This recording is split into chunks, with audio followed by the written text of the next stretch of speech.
Salsa menarik nafas lega walaupun masih ada ganjalan yang tidak nyaman di hati.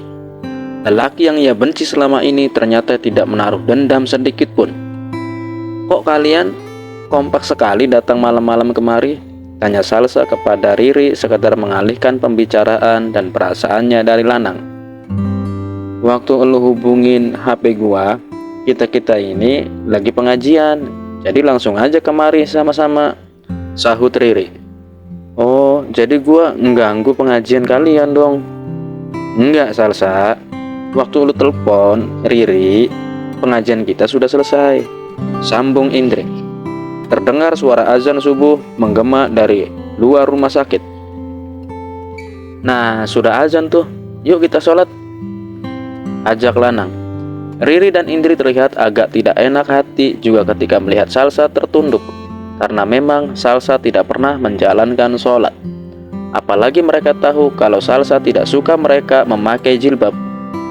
"Kalian dulu aja, biar kita gantian nemanin Salsa," sahut Riri. "Iya, ayo Jo, woi," ajak Lanang. Mereka berjalan menuju musola, sementara Indri, Riri, dan Salsa masih berada di ruang tunggu. Salsa tiba-tiba berdiri dan memanggil Lanang. "Nang, sebentar." Lanang segera berhenti dan berbalik mendekati Salsa. "Doain mama gua ya," ujar Salsa sebelum Lanang sampai mendekat. "Insya Allah, untuk kamu dan mama kamu," sahut Lanang dengan wajah penuh senyum tulusnya. Salsa membalas senyuman itu dengan gugup dan bingung. Riri dan Indri saling pandang. Mereka mengerti apa yang dirasakan oleh Salsa. Tanpa sengaja, Salsa melihat mereka yang masih memperhatikan dirinya. Salsa jadi tidak enak hati, agak bingung dan gengsi ketika melihat Riri dan Indri. "Kalian kalau mau sholat silakan, biar gua tunggu di sini," ujar Salsa gugup. Riri dan Indri saling pandang.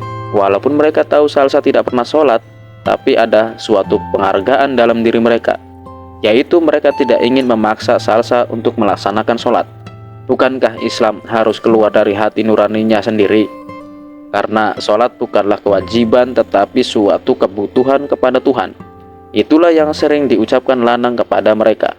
Dan remaja-remaja yang beriman selalu membutuhkan Tuhan dalam setiap gerakan hidupnya.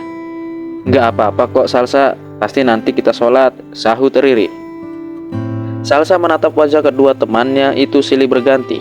Riri dan Indri tetap tersenyum membalas tatapan Salsa, padahal terlihat jelas raut kelelahan di wajah mereka. "Kalian memang baik," ujar Salsa. "Kamu lebih baik dari kita," sahut Indri. Salsa menggantungkan ucapannya yang melihat jilbab Riri dan Indri. Namun keduanya tidak tahu kalau Salsa sedang memperhatikan mereka.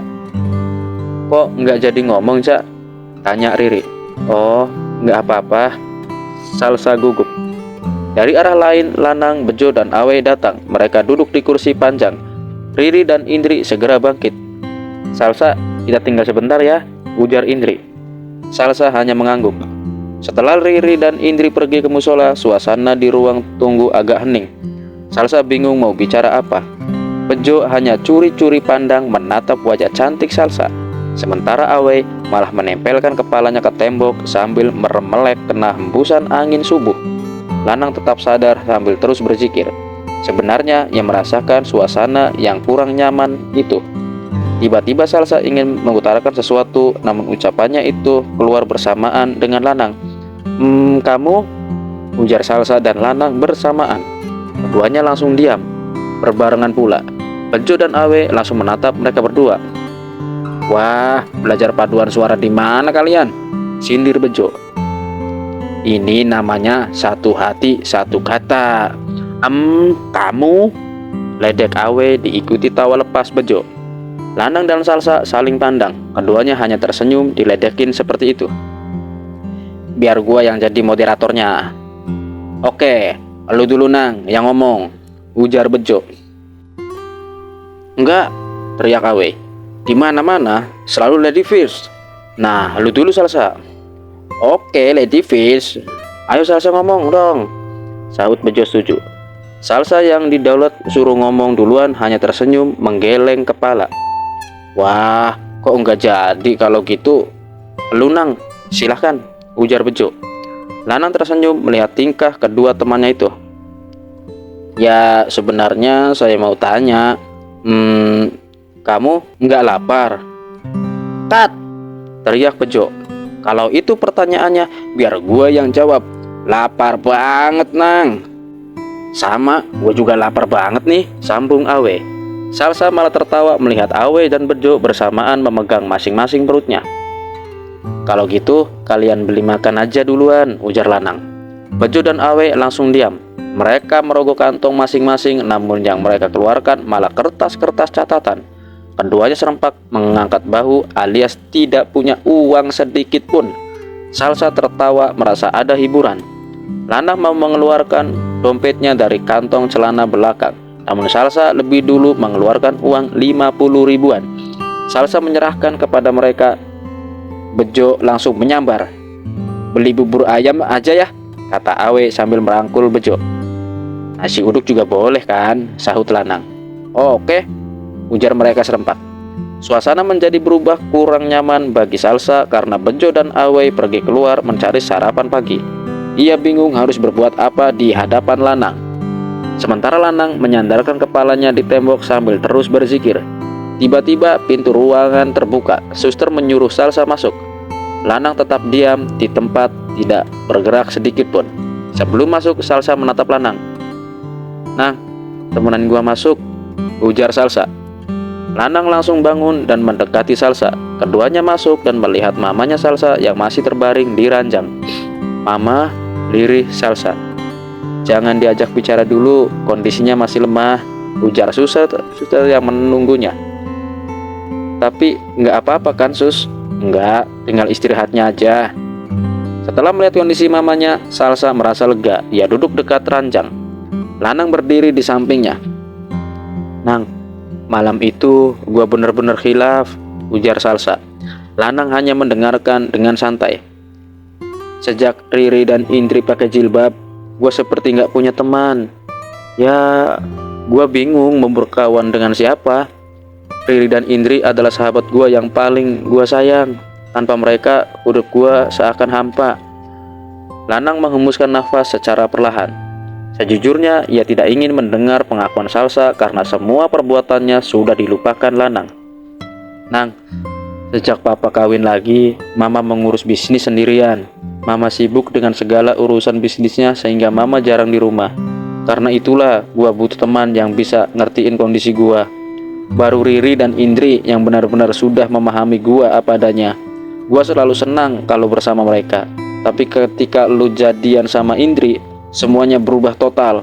Apalagi Indri langsung pakai jilbab. Sejak saat itu gua benci sama lu. Nggak berapa lama Riri ikutan pakai jilbab. Rasa benci gua semakin memuncak. Sudahlah, nggak perlu dibicarakan lagi, ujar Lanang. Salsa tetap meneruskan cerita kesalnya kepada Lanang. Sementara itu, di balik tirai penyekat ruang operasi telah berdiri Riri dan Indri yang masuk setelah minta izin sama suster setempat. Keduanya menguping pembicaraan mereka. Ya, puncaknya malam itu Richard dan Dewo memang sudah lama dendam sama lu. Selama ini gue jadi mata-mata mereka. Gue selalu ngikutin kemana lu pergi. Malam itu setelah pulang dari night club, gue masih inisiatif pada mereka. Kalau malam itu lu lagi pengajian di Masjid Al-Ikhlas. Richard dan Dewo langsung setuju.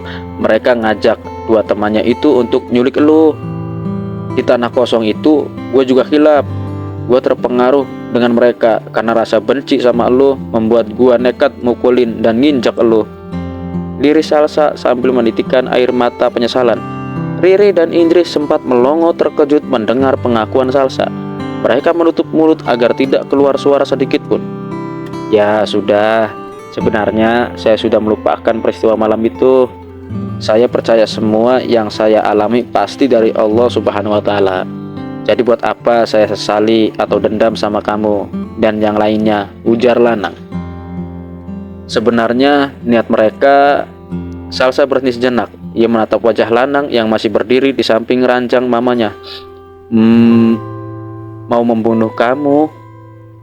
Riri dan Indri tambah terkejut. Suara gaduh mereka terdengar Salsa dan Lanang. Riri dan Indri bingung mau bilang apa. Salsa agak bingung dan gugup melihat Riri dan Indri. Salsa, nggak apa-apa kok. Gua udah denger semuanya. Gua sama Indri juga sayang sama kamu. Percaya deh, jilbab bukan halangan untuk kita saling menyayangi. Iya kan Indri? Ujar Riri berbinar-binar. Ya, sejujurnya gue juga merasa kesepian kalau nggak berteman sama lu. Salsa lalu berdiri, ketiganya saling rangkulan. Mereka saling peluk erat. Lanang menyaksikan itu dengan senyum. Tiba-tiba Mama Salsa bergerak. Ia mulai sadar dari bius totalnya. Lanang segera memanggil suster. Pandangan Mama Salsa perlahan jelas. Salsa, lirih Mama. Mama? Salsa langsung mengecup kening mamanya. Bejo dan Awai baru datang sambil membawa bungkusan nasi uduk. Mereka melihat mamanya Salsa mau dibawa ke kamar istirahat. Riri dan Indri, Salsa, dan Lanang mengikuti suster yang mendorong ranjang Mama Salsa. Jo, pada mau kemana mereka? Tanya Awe sambil megang kantong plastik. Gak tahu, kita ikutin aja, jawab Awe. Lu aja yang ikutin, gua mau makan bubur dulu. Bejo jadi bingung, ia mau ikut mengantar mamanya Salsa atau makan bubur. Lanang melihat mereka masih sibuk dengan urusan perutnya. Makannya nanti, yang lapar bukan kalian doang. Saya juga, ujar Lanang. Setelah dekat, mereka sambil merebut bungkusan yang mereka pegang. Lanang lalu pergi lagi. Bejo dan Awe saling pandang, keduanya megangin perutnya masing-masing. Weh, perut lu belum lapar banget kan? Tanya Bejo. Sok tahu lu, sahut Awe. Buktinya suara musik di perut lu masih seriosa. Kalau perut gua udah happy metal, alias lapar total, ujar Bejo sambil menelan air liur ketika melihat anak kecil makan ayam goreng pakai lontong.